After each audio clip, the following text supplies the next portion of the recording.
Hey folks, for the last couple episodes we've been down in Hua Hin, and it's time to make our way back home. But we've got one more little stop to make. Back home, by the way, a very pleasant and brilliant surprise awaiting for us. We'll take a look at that in a minute here. But first, we're stopping here, and we've got to see just what in the blue blazes is going on here. So let's do that first. So, we've stopped in Samut Songkran. If you're traveling between Bangkok and points south like Cha Am, Hua Hin, or beyond, you basically this is the main route, Route 35. And you'll notice that right in this area, the scenery starts changing. You have these great big plots of land with maybe shallow water. Depending on what time of year you come, the level of water, if there's water at all, might change. So these are not shrimp farms or fish farms or rice farms. They're actually salt farms. That's right. Maybe an unconventional way to get salt. A lot of salt is mined or harvested from salt flats around the world.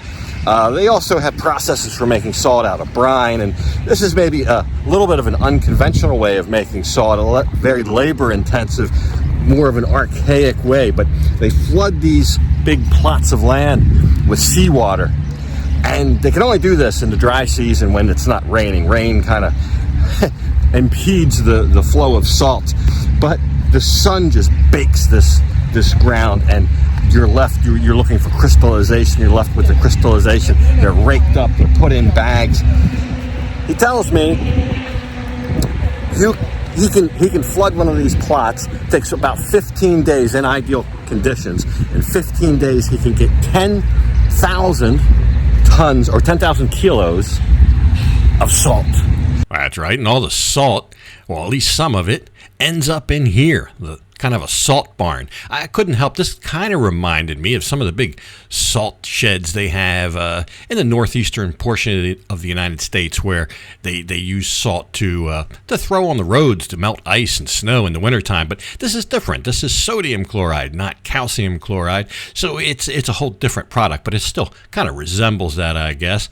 And I don't know, I just felt kind of weird kind of walking on the salt. I mean, this is salt that you would put in food, and here we are traipsing all over it.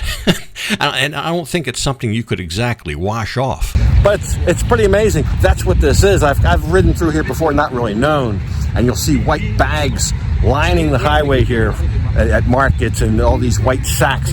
That's what's in them.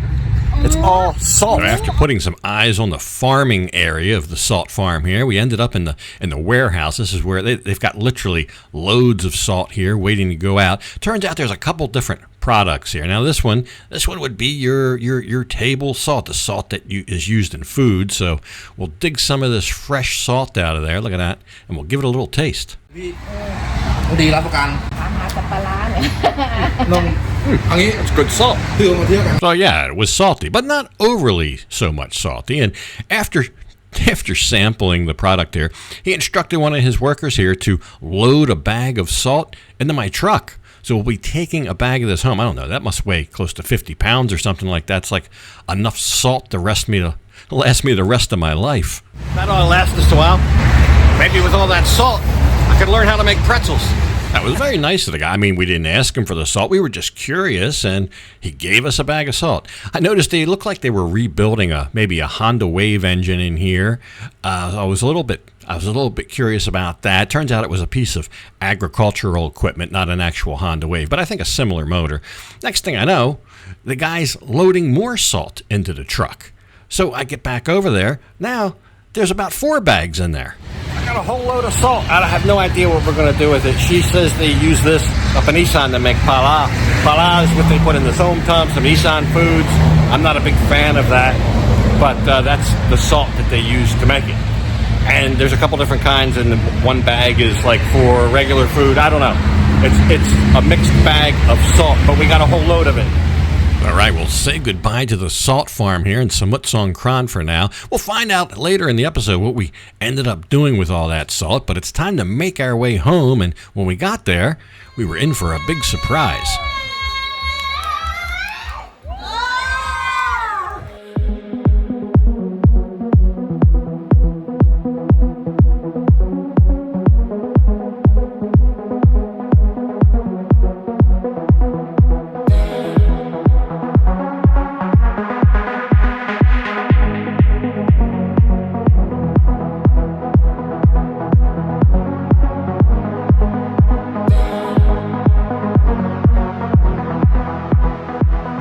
wouldn't you know it, a great big festival had popped up right in our neighborhood, just a couple minutes drive or ride from our house.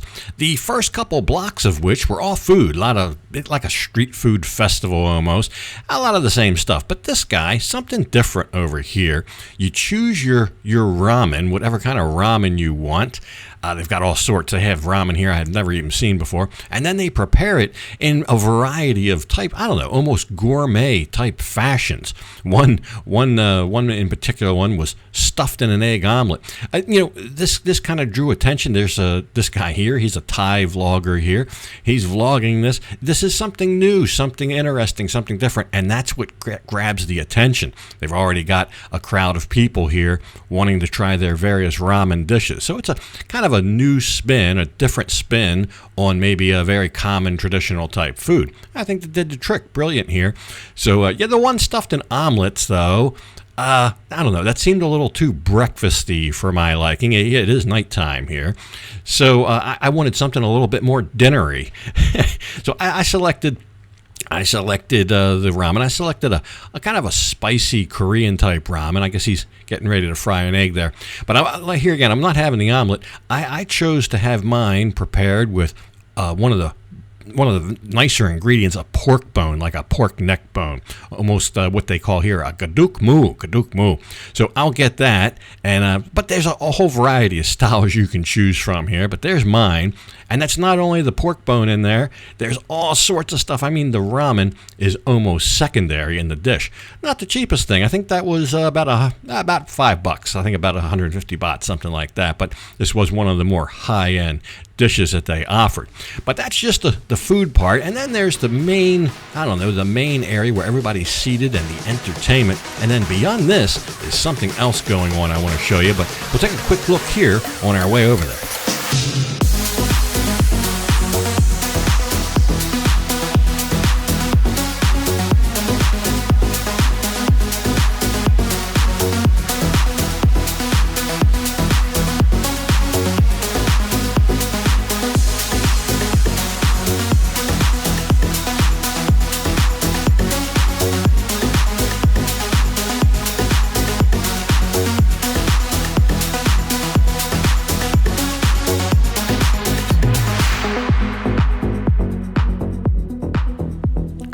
Brilliant little beer garden and entertainment there. But beyond all that is a games area. And here again, a lot of the games, same, but maybe a little bit different type, carnival type games that you'll find.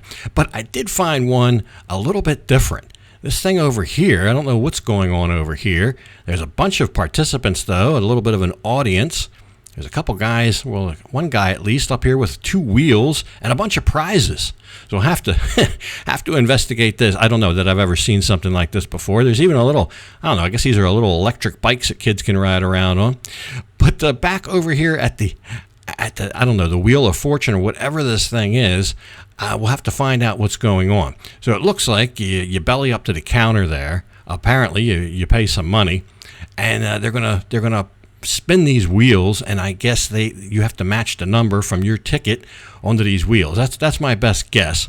So we'll find out where to get the tickets from and see what's going on. I think first though, what can you win? What are the prizes here? There's all sorts of them back there. I don't know if they announced that first or what, but he's got the wheels in motion, so we'll just see how this round goes, and then maybe I'll give my luck a chance. But it looks like it takes a while for these wheels to stop spinning, and everybody's anxiously waiting. Well, let you listen in. He's about to. Looks like they've stopped. He's about to call a number. We'll see who the winner is for this round.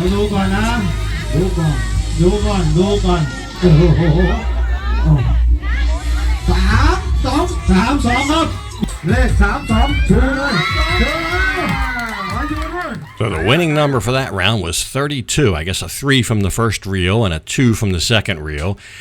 And there's a guy over here in a green shirt. Looks like he's the winner. There's his prize. He's won an entire refrigerator. Yeah, it's a small refrigerator, like a dormitory refrigerator, but something like that, still somewhere in the 3,500 to 5,000 baht range. So not bad, not a bad win right there. So there he is. He's getting his refrigerator now. Lon's telling me I should play. I found out this is the lady you see for the tickets right here in the pink shirt. So we'll have to wrangle her over here, and I'll buy a ticket or whatever it is. We'll see what it's going to be.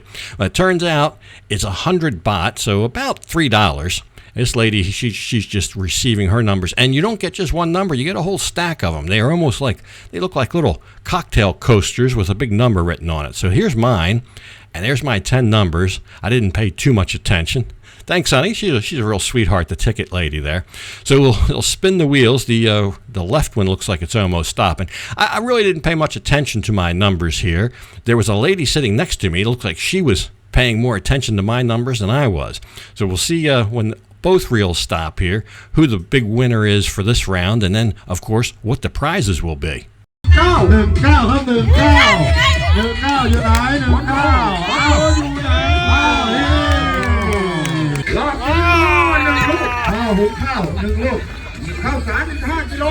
So the winning number in this case, 19 or 19, and I had it. So I guess it's about a 1 in 100 chance, or 1 in 99 maybe, of winning. So I won what I call the plastic prize pack here. I got a big plastic filing cabinet, chest of drawers, a little plastic cooler, and then a great big plastic Tupperware bin. Alon says all that stuff together is worth a little over 1,000 baht. The problem is, how are we going to get it home? We rode here on her little scooter, so I came up with a bright idea. So we'll schlep all the stuff. We'll schlep the plastic prize pack up to the main road, up to the beach road where the entrance to this festival is. There's the road that's closed. You wait there. I'll ride the scooter home, and I'll go home and get the sa ling, and then we can load everything in that to go home, because this is just big and bulky stuff. There's no way we're getting that on the scooter. She thought I was going to bring the truck back. I said, no, we'll just load all this into the sa ling. Plenty of room for the plastic prize pack. So there you go. Winner, winner, chicken dinner. Out of all those people, and a lot of people are there multiple rounds, I ended up winning just with one purchase of a ticket. So we'll go home. We'll take the prize back home. I guess the only question left to answer is, what in the world happened to all that salt? So as it would turn out, unbeknownst to me, some of those bags were not white crystalline salt that you put in your food. Some are these, I don't know, I call them chips. These are like scrapings from the salt fields, and they're used for fertilizer. You have to be very careful how you use this for fertilizer. Lon had to look online and watch some videos and stuff, but you put it a little distance away, and there's only certain plants, like papaya trees are good, but it's got to be a little distance away. And the rest went somewhere else. So we brought about half the salt up here to Korat, to Lon's village. They'll use it for a variety of things, but one of the things it's a key ingredient for is the making of pala. So that is a fermented fish sauce. It takes a while to make, but you got to put a bunch of fish guts and carcasses of fish, not really whole fish. You could if they're small fish, but pieces of fish and all the innards in a jar, and with a large quantity of that salt, and they let it ferment until it turns into a rancid sauce. They use that for som tam. They use that for some Isan foods. It's called pala. So anyway, that's where some of the salt went. Right, so they'll use it to make that. There's some houses have great big clay jars of that stuff out. They just have small ones here at her mother's house. But in Korat here, they will make some use of that. Don't worry, I don't eat that sauce. It's one of the few things here that I won't eat. But here we are, sunset in Korat. We'll pick up here next time up country. Make sure you subscribe so you don't miss any of that goodness. We'll have a little adventure up here. But anyway, for this one, that's all it's going to be. I got to go ahead and leave it off right here. And as usual, I'll thank you for watching. And until next time, bye for now.